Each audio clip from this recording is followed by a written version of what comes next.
What's up, world? Welcome back to Charge the Game podcast. I'll be your host here, Chuck. And you guys already know I got to come in hot and heavy with another Dillon Brooks take. As Dillon Brooks looks to face off against the king. Some of you guys love to worship him as the king, LeBron James himself. But before I continue to talk about this, I want to ask you guys to do me a huge favor and hit that subscribe button. Also, hit that notification bell so you guys can continue to get the latest when I drop my sports takes. Now, we all know that this isn't any type of foreign language for Dillon Brooks to speak the way that he speaks. Obviously, he has a lot of enemies. Obviously, he isn't the most liked. And obviously, him and LeBron James go back and forth as, like most people think, LeBron James knows that Dillon Brooks is not on his level. But here's where I challenge people. Does Dillon Brooks think that? Is it so crazy to think that a person could not think the highest of LeBron James and compare themselves to LeBron James and think that they are better? I don't see nothing wrong with that. I mean, I'm telling you guys, like, I know you guys are going to scrutinize me and say that I sound crazy for saying this, but I really do respect Dillon Brooks, as he is just a guy who refuses to break. This is a guy who is very confident in who he is, and we all know that he doesn't have the accolades that LeBron James has. But what he does have is that confidence, and Coach Ime Doku knows that, right? You guys be laughing and cracking jokes at this guy. I got him pulled up on the screen, and you guys can see where he says he's ready to lock him up, right, when it comes to facing off against LeBron James. And look at the comment section, right? You got bro never learns. How is he going to do that after Steph snatched his ankle? You know how it be on the internet, man. People just going to talk, make fun of the guy because, honestly, you got one right here. It say, bro, I'll F with Dillon Brooks. The F he's supposed to say. And that's when I agree. So it's okay to have an unbiased, unpopular opinion. And that's why I respect Dillon Brooks, because he exercises his freedom of speech, right? And that's just, I keep telling you guys, like, you guys be so caught up in supporting what's popular. How about just thinking for yourself? How about thinking like if you were Dillon Brooks, right? What would you say? No, I'm looking forward to LeBron James owning me. I'm looking forward to LeBron James brutalizing me and my teammates. I'm looking forward to LeBron James conquering, because like so many of you weak ass NBA players, you guys quiver and fear LeBron James. This is just another fucking person. He's another man who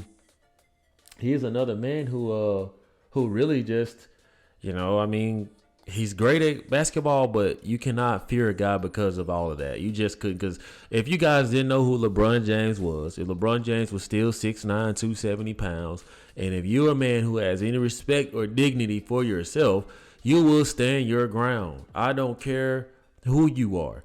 And that's why I admire and respect Dillon Brooks. But let's get into this take when they asked him a question. Ready to lock him up. He's been shooting the ball well. He's been playing well. So I'm just there to make him tired, make him get into that fourth quarter early. And as you guys can see, he was probably annoyed talking during his interview. Man, y'all gonna get off my boy Dillon Brooks, a.k.a. Ice-T in his prime, okay? Man, y'all remember Ice-T, man? Ice-T, is he still with Coco? Oh, my goodness, Coco had it going on. Anyway, man, I admire this, man. And you can tell with his body language, he's just so beyond this.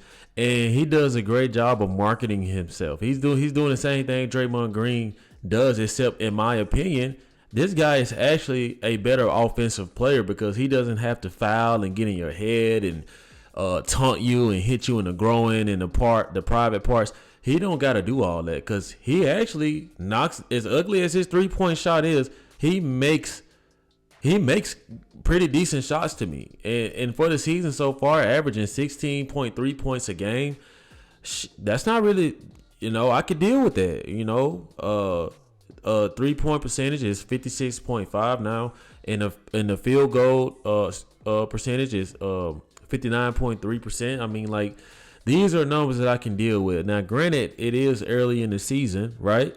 But you have to understand that at least this guy shows up. I mean, he shows up and for the most part, he backs it up. And if he does get dunked on across, that doesn't stop him from fighting. See, most of y'all will be so in awe of LeBron James, like most of the young talent in the NBA, to where like it's just a known to move out of his way and not challenge him.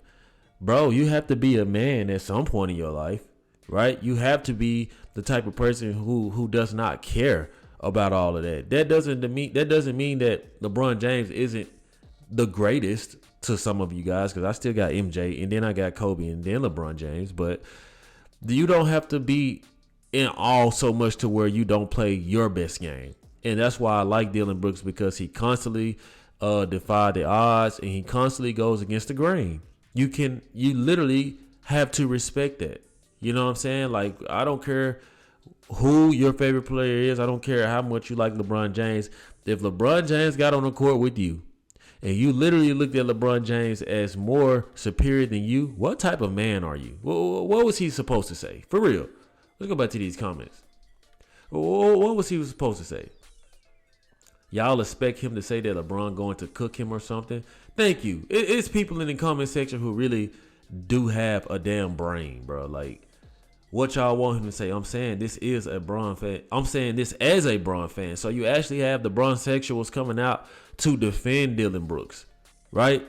Because this is just the type of man that this person may be. Like, this person is a Bron fan and literally saying, like, what is he supposed to say? Did you guys, mommy and daddy, or if you guys maybe never had a mom and dad, maybe some of you guys were adopted, whoever you learned from on how to be a stand-up man or a stand-up woman, did they raise you to quiver in fear of another man? No. Well, I mean, like, why is this guy being scrutinized for the things that he believe in, right? I don't understand that. You got all hasn't learned his lesson. Bron taught him don't poke the bears. Man, y'all cats be tripping me out, man. But I stand with Dillon Brooks like I always have, because ever since he had the balls to come out and say, you got players in the NBA, right? You have players in the NBA who are afraid to come at LeBron James, who feel the same way Dillon Brooks does. You have players in the NBA who really feel like they are better than LeBron James. The only person who was real enough to come out and say that was Kevin Durant. And we all know that Kevin Durant bust that ass twice in the finals. And Kevin Durant can literally back up his talk. He's just out of here. He has superior godly talent. So Kevin Durant literally has earned the right to speak that way. But there are plenty of NBA players who feel like Dillon Brooks, who feel like they can lock LeBron James up. I know you, if you really watch the game like I do, there isn't any more hand check. It's very less. It's not as physical. But when LeBron James drives to the hole, he does the same thing and people just move out of his way. I mean, like, I guess, but where's the heart? Where's the challenge? Like, you know, like, it is just wild to me, like, how people look at LeBron James, even outside the court. Man, this is a regular guy. I don't give a damn if it was Michael Jordan. Like, at the end of the day, I feel like I'm a man and you a man. You just do something different for a living. That's what it is. So kudos to Dillon Brooks for holding down. And yes, if you're wondering, I hope that the Rockets win. I believe that the Rockets are going to play better basketball under the coach Ime Udoka, right? Now, granted, he needs to keep his little penis to himself now, and don't mess this up, Ime, because I'm rooting for you. But I'm really rooting for Dillon Brooks, man, this season. I'm hoping that, you know, he continues to take on the identity of being a villain, because if Draymond Green could get all this respect and love and go out and talk and have a podcast and be invited up on the NBA and a crew and have a platform, and he is nowhere near this type of player, in my opinion. He may be in that system, but he on another team, Dillon Brooks is doing the same thing. He's putting up numbers. He's crashing the boards. He's still doing his thing that he was doing in Memphis. He's still knocking down shots when you least expect it. So, hey, let's see if Draymond Green does that. But if Draymond Green can go around the league doing all these weird ass monkey man antics and yelling and kicking and biting and crying at the same time, then he's loved. So what's so wrong about loving Dillon Brooks for how he feels and how he looks at himself and respects himself? Now, I'm going to tell you guys what's going to happen. Eventually, it's going to be popular to support Dillon Brooks. He's going to slowly start to change a lot of people's opinion, and all of the fake love is going to come. Just remember here on Charge the Game podcast, it was always love for Dillon Brooks. And on that note, I'll end this by saying like, share, and subscribe to the YouTube channel. Let me know in the comments how you guys feel about this. Like always, let me know how you charge the game. Peace.